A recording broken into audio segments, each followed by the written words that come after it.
में तैयारी के साथ आए। हालेलुया। अपनी बाइबल को ऊंचा उठाएं और थैंक्स करें खुदा के जीवित वचन के लिए। ये जिस भी हाल में हमारी जिंदगी में बोया जाता है वो कभी हमें सेम नहीं रहने देता, अपने वक्त पर पूरा होता है और खुदा अपनी योजनाओं को हम पे अपने वचन से जाहिर करता है ताकि हम उसकी योजना पे चल के सफलता पाए, कभी भूले भटके न रहे बल्कि खुदा उनके वचन पे चलते रहे और अपनी सभी प्रार्थनाओं के उत्तर खुदा उनके वचन से पाए। हालेलुया। आज जब ये वचन आपकी जिंदगी में बोया जाएगा वो एक बढ़ोतरी को लेकर आएगा, आपकी समझ को बढ़ाएगा, आपकी कमियों को, नाश होने वाली चीजों को आपकी जिंदगी से निकालेगा। आमीन। हालेलुया।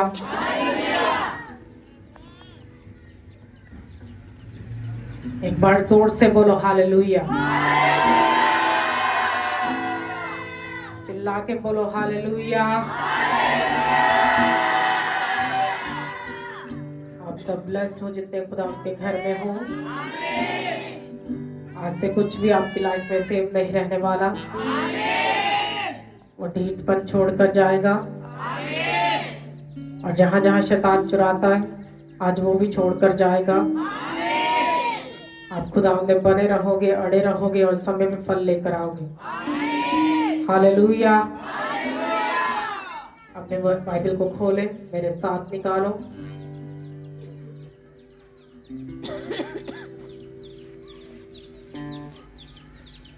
मलाकी की किताब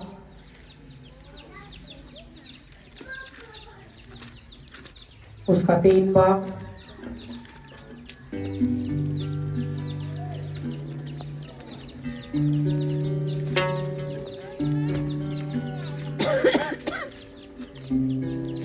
मैं इसकी 8 आयत से पढ़ूंगी। मलाकी 3 उसकी 8 आयत से सभी अपनी बाइबल पर देखें।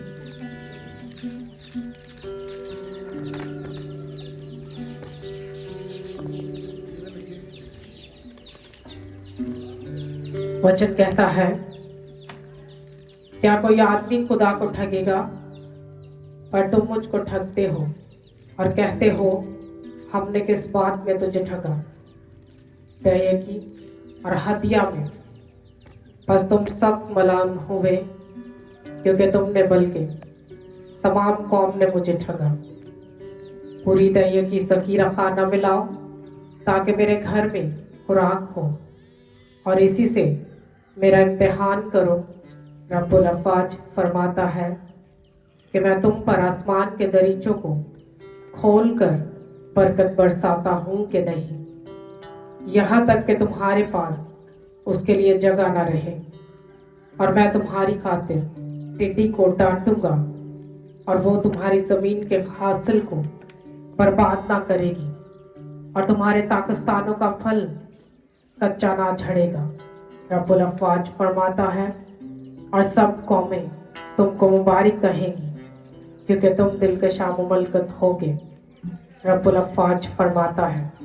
सब बोले आमीन। हालेलुया। प्रभु का ये वचन जो अंत समय के लोगों के लिए एक खुदा उनके बड़े दास के ऊपर उतरा और वो आज भी हमसे सेम बातें करता है और खुदा खुला चैलेंज करता है कलीसिया को, अपने लोगों को और उन सब लोगों को जो बोना जानते हैं, उन सब लोगों को जो दान करना जानते हैं, जो किसी भी तरह से मन्नत मानकर, भेंट लाकर, चढ़ावा चढ़ाकर, कुर्बानी करके सब तरह के लोगों से वो बात करता है और क्या कहता है कि तुमने मुझे ठगा। खाली तुमने नहीं बल्कि सब कौमों ने भी मुझे क्या किया? ठगा। अपने बीज बोने में, हदिया लाने में, कुर्बान गा के ऊपर भी तुमने मुझे ठगा। हालेलुया। जब हम वचन की गहराई से वाकिफ नहीं होते तो हम हर बात में प्रभु को ठगते हैं। हर बात में हम अपना फायदा और खुदा की बादशाही का नुकसान रखते हैं। लोग प्रभु के पास तब आते हैं जब उनकी जिंदगी के हालात बहुत खराब होते, जब उनकी सिचुएशन खराब होती, जब उनकी जिंदगी में सुकून नहीं होता और कोई मसला हल नहीं होता। वो आपको सदा प्रभु में लगाए हुए नहीं मिलेंगे, बल्कि वो आपको कब कब मिलेंगे? जब कोई लाइफ में बड़ी प्रॉब्लम चल रही हो, जब कोई बड़ा कलेश चल रहा हो। जैसे पिछले 5 सालों में जो कुछ हुआ 2020 से, जब कोरोना आया तो सब लोग बिछौने बिछाकर जमीन पे घुटनों के भार बैठ गए। तो क्या ये वचन खुदा ने सिर्फ कोरोना के टाइम में लिखा था? बल्कि खुदा ने तो ये वाचाएं लिखकर इजराइलियों को दी, जो हमारे ऊपर भी पूरी पूरी आती हैं कि तुम राह में चलते, सोते, उठते, जागते मेरे वचन को याद करके मानना और उसमें से एक भी तोड़ना नहीं। अपनी प्रार्थना का लेवल बड़ा बना के रखना। पवित्र आत्मा की अग्नि उस प्रेयर जगह के ऊपर जलती रहे, वो आग लगी रहे मज़बा के ऊपर, वो कभी कम ना हो, वो कभी बुझे नहीं।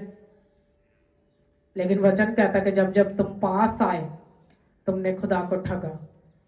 वचन कहता कि जब जब समय था कि प्रभु में बो कर रिजल्ट लेते, वहां प्रभु को ठगा। अपनी हीलिंग डिलीवरेंस के विषय में प्रभु को ठगा।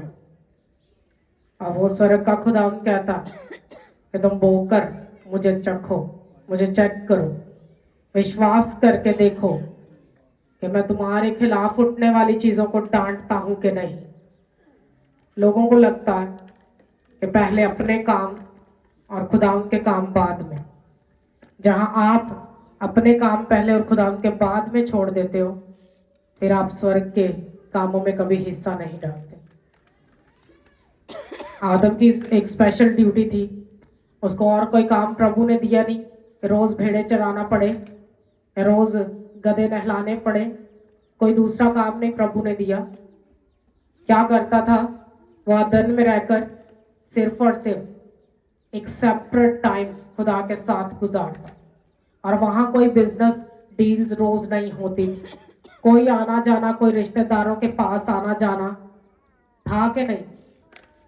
बताओ कि उसने बिल्लियों को अपना रिश्तेदार बनाया था कि आज मैं तेरे घर ते कल तू मेरे घर। बताओ क्या करता था आदम खुदावन की हजूरी में रहकर? सिर्फ और सिर्फ वो खुदावन की इबादत करता, और सब चीजों को इजाजत थी, खाने की, रूल में रखने की, हुकूमत करने की, इख्तियार जताने की। ये आदम के पास अथॉरिटी थी, चीजों को रचने की, जिसका जो नाम रखा आज भी वही है कि नहीं? या खुदावंद ने बोला था कि चल मैं तुझे आइडिया देता जाऊंगा, तू करता जाए? नहीं, ऐसा नहीं। आज का जो इंसान है वो बहुत ढीठ है अपनी पर्सनल लाइफ में, अपनी बोने की लाइफ में स्टेप लेने में, खुदा के कामों में बढ़कर हिस्सा डालने में। आज हम ढीठपन करते, अपनी घटी में बोना नहीं जानते। जिन लोगों ने घटी में बोया उन्होंने प्रभु को हिलाया है, और स्वर्ग के पिता हिलता है आपके बोने के ऊपर, वो किसी प्रार्थना के ऊपर नहीं हिलता। आप करते जाओ, महीनों घंटों करते जाओ घुटनों के भार बैठ बैठ कर, वो आपकी प्रार्थना के सब उत्तर नहीं देगा जब तक आपकी लाइफ में वैसा प्रार्थना के लेवल का बोना नहीं आएगा, जब तक बोना पूरे विश्वास के साथ नहीं आएगा, जब तक अपना पूरा 10% या जो भी खुदावंद ने ठहराया वो प्रभु को नहीं दोगे, आप शर्मिंदा रहोगे। धक्के खाते फिरोगे छोटे छोटी चीजों के लिए, छोटे छोटे बिजनेस के लिए, छोटे छोटे कामों के लिए, और लोग कहाँ कहाँ हाथ फैलाते खाना खाने के लिए, रोटी खाने के लिए। क्या ये शर्मिंदगी नहीं? तो प्रभु का वचन तो कह रहा है कि तुम सब कौमों से जबरदस्त होगे, एक दिलकुशा कौम होगे, एक अट्रैक्टिव एक कौम होगे, तो हमारे में कुछ कोई अट्रैक्शन नहीं कि लोग हमें देख के फॉलो करें, क्योंकि हम प्रभु को छोड़कर अपने काम सेट करने में लगे। हाँ, 12 से 12 ड्यूटी, हाँ, रोजा रख लेते तो फिर दुखी रहते, फिर सुनाते रहते 4-5 लोगों को, और कभी प्रभु को बेस्ट करके अपनी लाइफ से देते नहीं, अपना बेस्ट हिस्सा खुदावंद को देते नहीं। ना कोई अपनी वाइफ बेस्ट करके खुदावंद को देता है, ना कोई अपना हस्बैंड खुदावंद को बेस्ट करके देता कि प्रभु तूने इसको अपने कामों के लिए चुना, हाँ मैं इसको कभी हटाऊं नहीं। क्या देते हो? या अपने बच्चों को बेस्ट करके देते हो प्रभु के कामों के लिए? आज गोदी में ना प्रभु दे, कल जो वड्डे होने नहीं काम कराने। हाँ, आपकी बात चाहे प्रभु के साथ सेट नहीं, प्रभु के साथ मन से नहीं चलते, इसीलिए सब काम बिगड़ते, इसीलिए वो सब जो हाथों में ना वो नाश होने वाला है। वो सब जो हमारे हाथों में, जिसमें हम मन टिका के बैठे, जिसमें हम आस लगा के बैठे कि कल को हमारे काम आएगा। आपको क्या पता है, आज जो बच्चे आपकी गोदी में जो बोल रहे प्रभु के, और कल को वो नशे करना शुरू हो जाए, उसका मतलब कि आपका समर्पण प्रभु के सामने नहीं, वो अपने फायदे के लिए है, वो सिर्फ और सिर्फ अपनी बॉडी के फायदे के लिए है।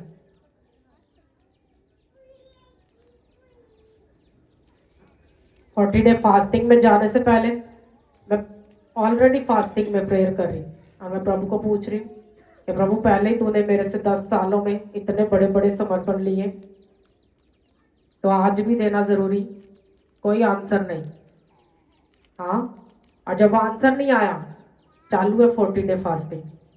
कोई मायने नहीं करता कि बॉडी की सिचुएशन क्या है, आप अपनी लाइफ से खुदा को बेस्ट करके दोगे, वो इस बॉडी को कभी सड़ने नहीं देगा, वो इसको कभी दुखी नहीं रहने देगा, वो इसको कभी बीमार नहीं रहने देगा।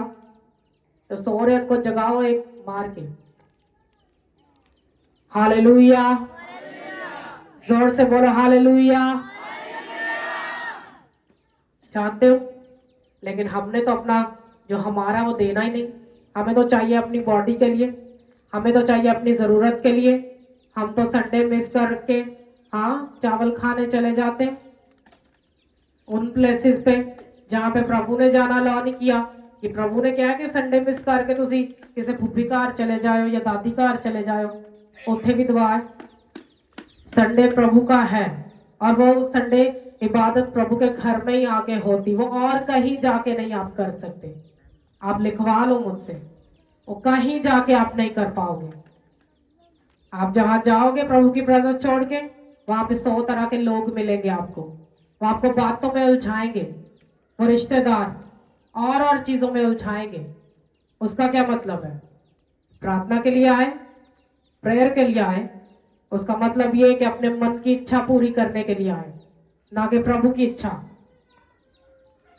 जहां प्रभु की इच्छा को जानते नहीं कि वो हमारे लिए क्या है, लोगों की बातें सुनते रहते। आज किसी ने डांट दिया, कल चर्च में बने नहीं रहेंगे, किसी ने मना कर दिया, नहीं बने रहेंगे, बल नहीं लगाएंगे दूसरों को पाप से बाहर निकालने का। कोई आता ठीक है, नहीं आता नो प्रॉब्लम। क्या कभी प्रभु की बादशाही के लिए बल लगाया? अगर नहीं लगाया तो लगाओ। शैतान क्या करता है? वो आता है चुराने के लिए, घात करने के लिए, मारने के लिए, बाइबल कहती नष्ट करने के लिए, जो आपके पास है उसको खराब करने के लिए। और संडे स्पेशल निकलता है, उसकी ड्यूटी है। जो प्रार्थना में है लोग, जो प्रेयर में है, जो चर्च जाते हैं, उनको चर्च ना जाने देने का बड़ा प्लान होता है उसका। और लोगों को लगता है ड्यूटी चूज करें या फिर चर्च चूज करें, चलो आज डबल दिहाड़ी मिलनी है, चले जाते, नेक्स्ट संडे बीज बो देंगे। वो भाड़ में गया तुम्हारा बीज, जो प्रभु को धोखा दे के बोना होता है, और किसी काम का नहीं, कोई फल नहीं लेकर आएगा, कोई रिजल्ट लाइफ पे नहीं आएगा। रिजल्ट तब आएगा जब तुम अपना फायदा छोड़कर प्रभु की बादशाही का फायदा लेके चलोगे अपने साथ। हालेलुया। और उस शैतान को मार के गिराओगे रात को एक प्रेयर में कि वो सुबह उठ के आपके घर पे विजिट ना दे कि चल लज दिहाड़ी। वो दिहाड़ियां नाश होंगी जो संडे प्रभु के वचन को तोड़कर हम लगाने जाते। उसके बाद लोग बेफल रहते, फिर बीमारियों के अटैक्स होते, और फिर खुदावंद नहीं डांटता उन चुराने वाले और घात करने वाले शैतान को जो पीछा करते आपकी बरकतों का। हालेलुया। क्योंकि वो वचन में लिख चुका है कि तू मुझे आजमा के देख, मैं डांटूंगा जो तेरे हासिल को खराब करता है, मैं उस शैतान को डांटूंगा। हम तो हासिल वो वाला लेने चाहते जो बॉडी का, आत्मा वाला नहीं लेना चाहते। मेरी लाइफ का वो कोई ऐसा दिन नहीं था जब संडे मुझे कोई इमरजेंसी थी और प्रभु की प्रेजेंस से भागना पड़े। थी लाइफ में बहुत सारी, लेकिन सबको एक साइड पे लगा के प्रभु को अपनी लाइफ में फर्स्ट अव्वल दर्जा पे रखा। जब आप अपनी लाइफ से प्रभु को मनवाते हो और अपने करैक्टर से शो करते हो कि वो आपके संग रहे, वो देखे आपको, उस समय आने पे आपको ऊंचा करता है, वो अपनी बेस्ट योजनाओं को आप पे जाहिर करता है। फिर शैतान चाहे कितना भी बल लगा ले, वो आपको हटाने नहीं पाएगा, वो आपको गिराने नहीं पाएगा, वो चुराने नहीं पाएगा। हालेलुया।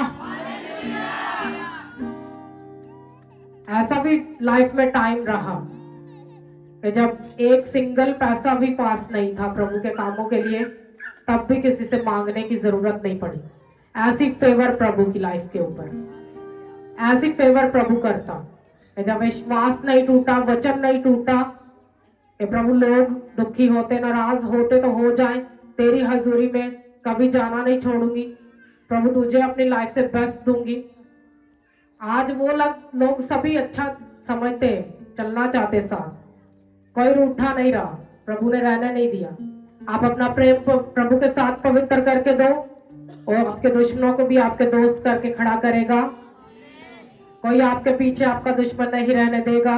जब यहोवा आपकी ओर हो तो कोई आपके सामने आपका दुश्मन खड़ा ही नहीं रह सकेगा। हालेलुया। जोर से बोलो हालेलुया। वो कहता कि मैं डांटूंगा उस टिड्डी को जो तुम्हारे ताकस्तानों के फल को नाश करते हैं, और डांटेगा उस टिड्डी को जो तुम्हारे फल आने से पहले ही कच्चे झड़ते, वो डांटेगा उनको। आज प्रभु नहीं डांटता, क्योंकि जब प्रभु के घर में हमारा बीज आता है ना, तो कुचला हुआ आता है, वो धकेला हुआ, वो धक्के खाया हुआ। हाँ, कोई उससे बू या फिर कोई अच्छी खुशबू नहीं आ रही होती प्रभु के घर में आने की, बल्कि आ रही ठगा हुआ, लालच का, चोरी का, झूठ का, है ना, त्यागा हुआ। आप क्या बोते हो ये मायने करता है।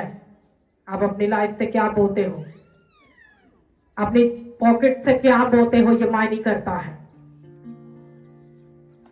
अब्राहम ने तब 10वां बोना शुरू किया जब बाइबल भी नहीं लिखी गई थी, कोई वचन नहीं लिखा गया था, और उसने कहा प्रभु मैं अब से, जब जीत के आया, ओवरकम करके आया सब चीजों पे, तो कहा कि प्रभु मैं आपसे अपनी सब चीजों का 10वां हिस्सा तुझे दूंगा। और प्रभु ने वाचा बांधी कि अब्राहम मेरा दोस्त निकला, और प्रभु ने अपनी दोस्ती सच्ची वाली, पक्की वाली निभाई। कोई लिखा नहीं गया था, कोई अब्राहम को प्रभु ने बोला तो बोएगा तो काटेगा।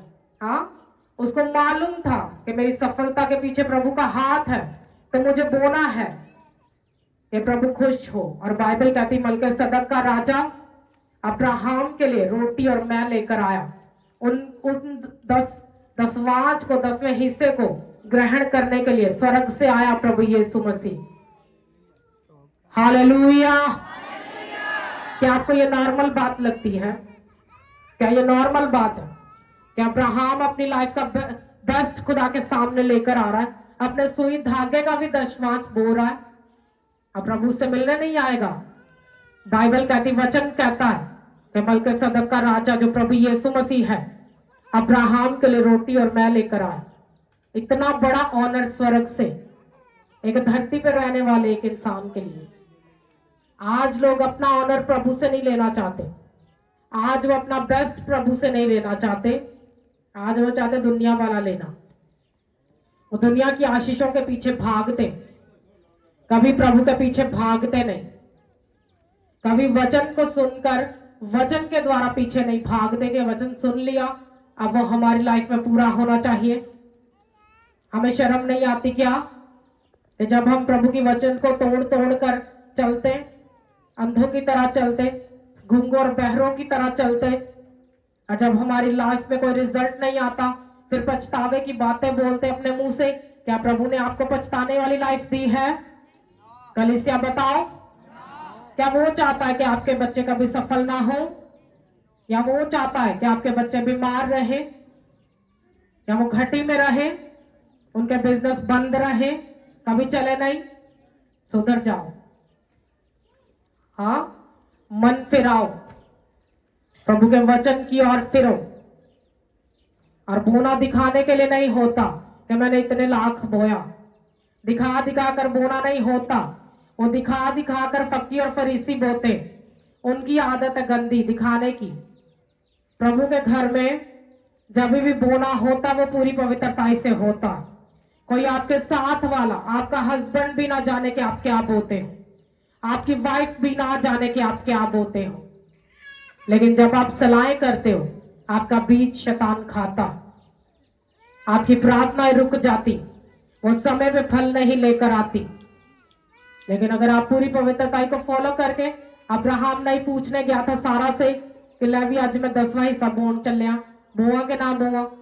बाइबल कहती वो रास्ते में ही था जब वो जीत के आया 5 बादशाहों से, उसने उन सब चीजों का 10वां प्रभु को दिया और प्रभु ने उसको ब्लेस किया। और हमें बोना नहीं आता। 20-20, 25-25 साल के मसीही, 50-50, हाँ 80 के भी हो गए, आज भी सेम हरकत, बोना नहीं आता। आपकी लाइफ में बोना एक बड़ी सफलता को लेकर आता है, एक बेस्ट लेवल को लेकर आता है। मैंने अपनी लाइफ में तब बोना सीखा जब मैं जॉब करती थी, और जब मैं जॉब करती थी मुझे सैलरी बहुत कम मिलती थी, लेकिन मैं शैतान को चढ़ा के वो सभी जितनी सैलरी होती वो सब बो देती थी। और मैं बोलती थी कि एक समय आएगा कि प्रभु इतना बोने को देगा मुझे और मैं तेरा मुंह तोड़ूंगी अपने बीजों से, मेरी प्रार्थनाएं कभी रुकेंगी नहीं। इवन कि जब मिनिस्ट्री स्टार्ट हुई 2019 में, तब भी जो मेरे पर्सनल हाथ की कमाई के पैसे थे, तब भी मिनिस्ट्री में फर्स्ट बीज जो खामरा चर्च में बोया गया वो मेरी पर्सनल तनख्वाह का था। क्या कैसा लव है आपका प्रभु के साथ, कैसा प्रेम करते हो आप? क्या वो सब खा जाते हो जो कमाते हो? क्या अपनी बॉडी के लिए लगाते हो? आज मालूम है मिनिस्ट्री अपना 50% बोती है। ये मिनिस्ट्री, ये 10% ये क्या होता है ये मायने नहीं करता। ये मुझे तो सबसे घटिया वाला बीज लगता है।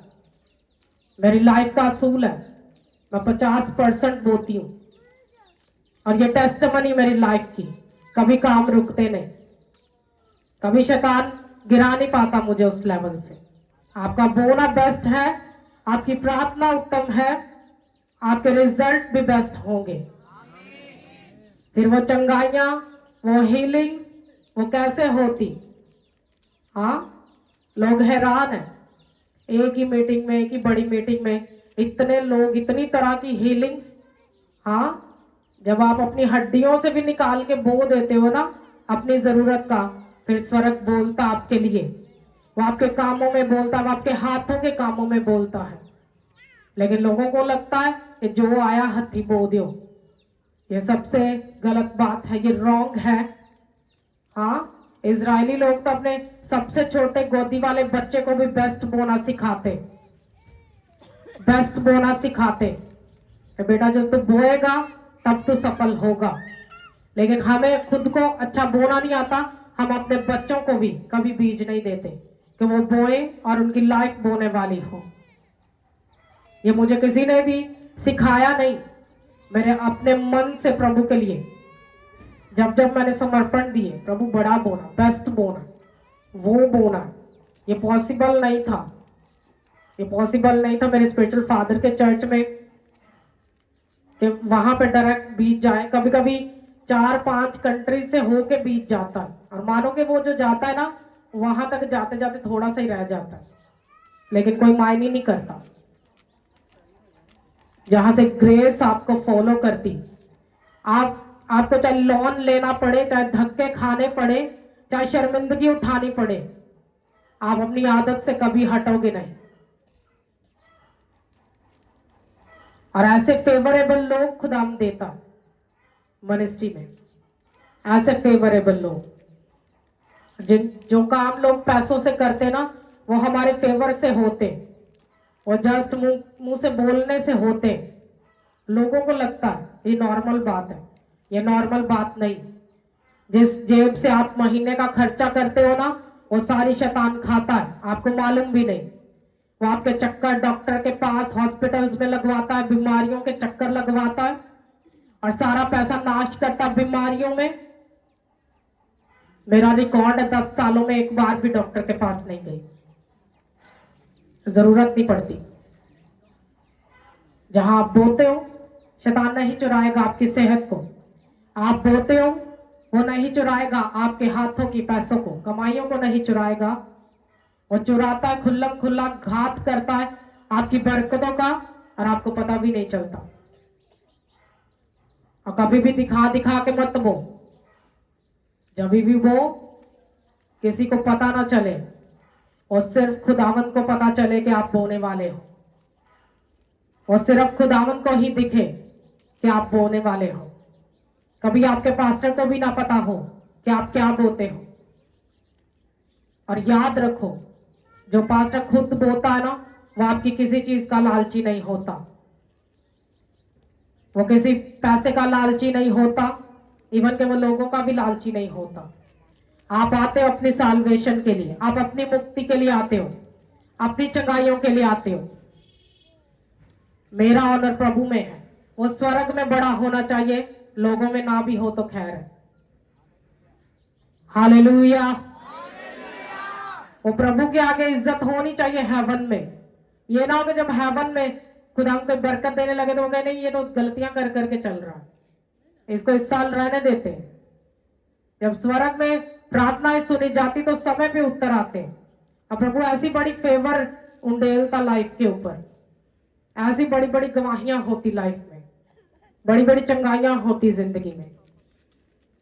और लोगों को तो धक्का लगाकर भी एक काम में, सेवा में, अपनी जो ड्यूटी के ऊपर बड़ा लेवल नहीं मिलता। अब रात को सोते, सुबह बड़ा लेवल होता है, सुबह प्रमोशन का होता लेवल।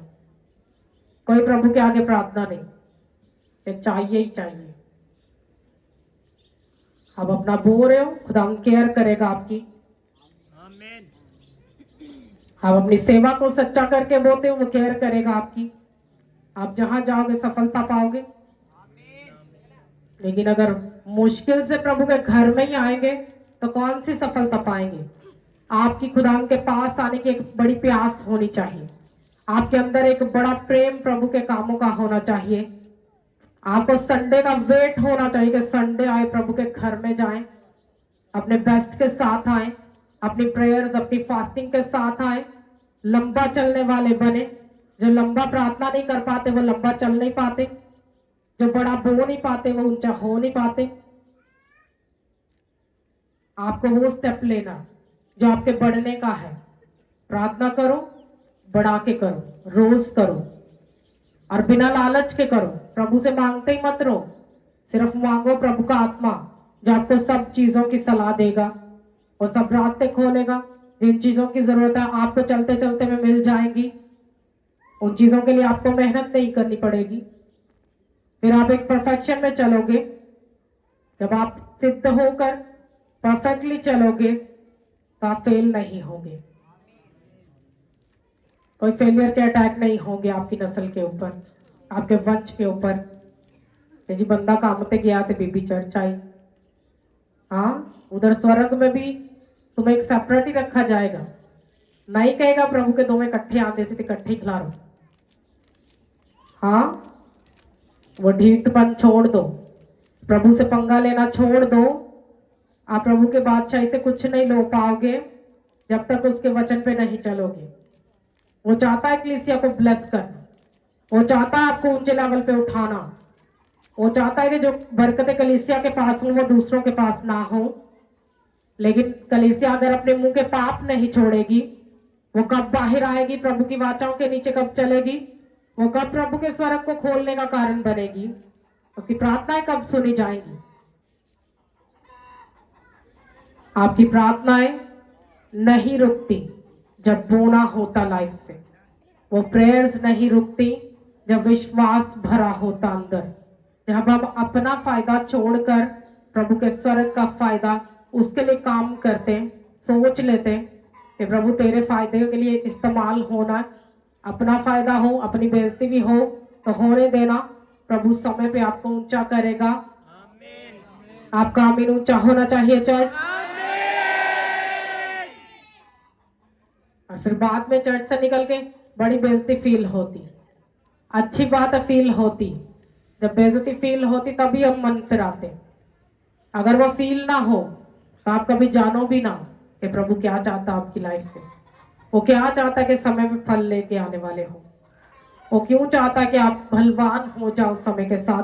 वो नहीं चाहता कि बच्चे ही रहो, बच्चों के समान ही रहो, उम्र 20 साल हो गई और बच्चों जैसी हरकतें रहे, वो नहीं चाहता। वो चाहता कि आप बलवान हो जाओ, समय के साथ आप बढ़ते जाओ, मल्टीप्लाई होते जाओ।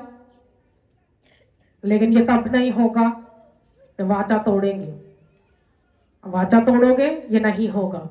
अब प्रभु का ये गिला दूर कर देना, करोगे? प्रभु का वचन तो कह रहा तुम मुझे ठगते हो, या ठगने वाला ही रहोगे प्रभु को। ये प्रभु का दास इधर को भेजे तो जाना इधर को, इधर को जाना, हाँ या पीछे मुड़ जाना, कहाँ जाना बताए, कहाँ जाना?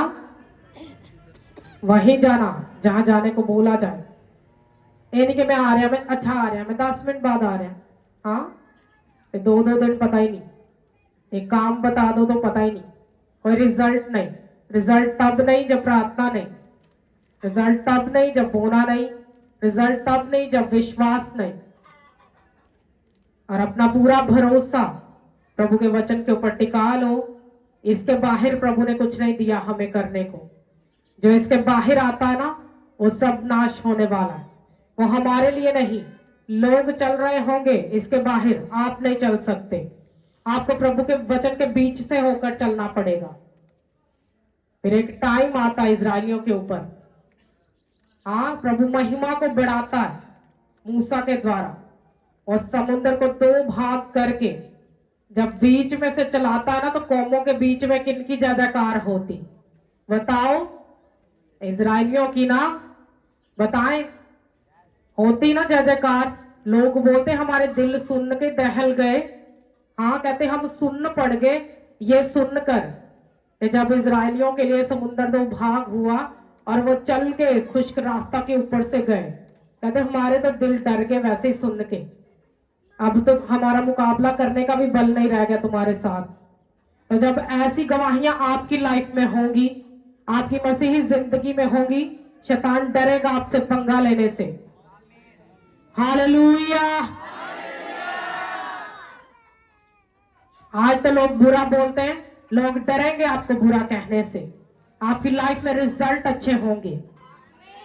हालेलुया।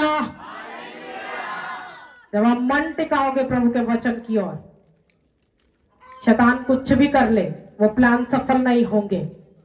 उसका एक भी प्लान आपकी जिंदगी पे सफल नहीं होगा। हालेलुया। चिल्लाओ हालेलुया। ऊंची आवाज में चिल्लाए कलीसिया।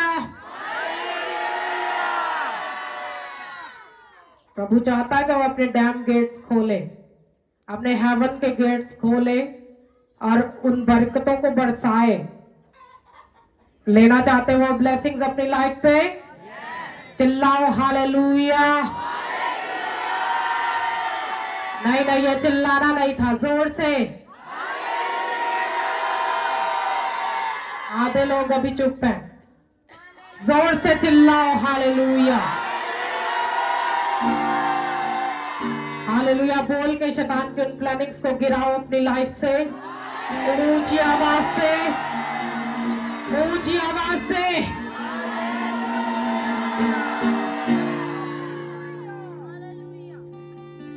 बोना चाहते हो प्रभु के कामों के लिए? वो उन वेज को ओपन करेगा, उन रास्तों को ओपन करेगा। मत सोचो कहाँ जा रहा है, वो बोया हुआ प्रभु के कामों में जाता। अगर वो मेरे काम सफल होते, आपके कैसे बंद रहेंगे? वो आपके कैसे रुके रहेंगे? जब भी प्रभु के घर में आना, अपना बेस्ट सीट लेके आना, ऐसा लेके आना कि हाथ पांव कांपे। ये बोना ऐसा विश्वास के साथ हो। जो बोना हमें दुखी करता, वही प्रभु को दिखता और वही समय में फल लेकर आता। अपने हाथों को उठाओ, अपने बीजों के साथ कभी